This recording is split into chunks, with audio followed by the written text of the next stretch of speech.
It was a rare parade of optimism and cuteness on Capitol Hill today as new Congress was sworn in, many with kids in tow. That is New York's Kirsten Gillibrand and son. She among the record-breaking 20 women now serving in the U.S. Senate.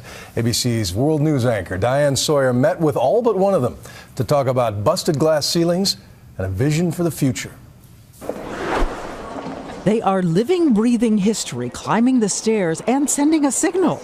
They are 20 senators, Republican and Democrat, who say they have had it with gridlock and the way Congress works. If they can delay a problem, pick an argument, and wait till next year, they'll do it. We don't believe in the culture of delay. I don't want people who watch this show to think we're some kind of a sorority, because we're not. We all march to the sound of different drummers to some extent. Senator Diane Feinstein says women can be independent lawmakers and still work together. You know, we're less on testosterone. We don't have that need to always be confrontational.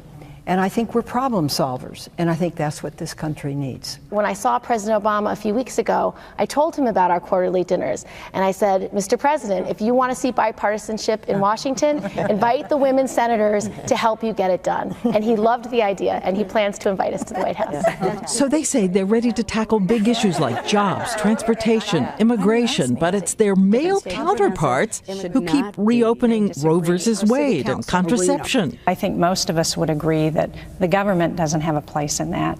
It's really individual families who should make those decisions. I think those issues should be settled and should not be the main focus of debate. Well, but Senator Collins, I don't think they are entirely settled. I mean, that's the problem, is that there were amendments introduced to say that women wouldn't have access to health insurance coverage for birth control. And boy, if that's the case, then we better stand up and we better speak out. But if Congress was 51% women, you can bet your bottom dollar we would not be debating contraception. Exactly. We think we should be talking about transportation infrastructure or economic development. And we keep facing these amendments on abortion. It's like, can't you just leave that alone? Always brought by men.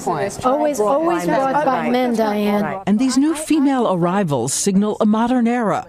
The first openly gay senator, Tammy Baldwin of Wisconsin, who was in college when she was inspired by Geraldine Ferraro.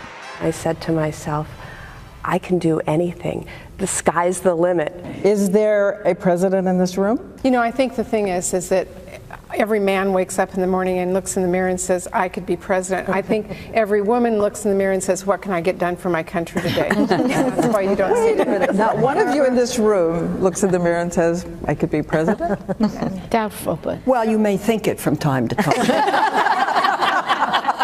Senator Kelly Ayotte tells a story of her 8-year-old daughter. She said to me, Mom, I don't want you to run for president. And I looked at her and I said, Kate, I'm not running for president. Why do you ask me that? She said, Mom, because I want to be the first woman president.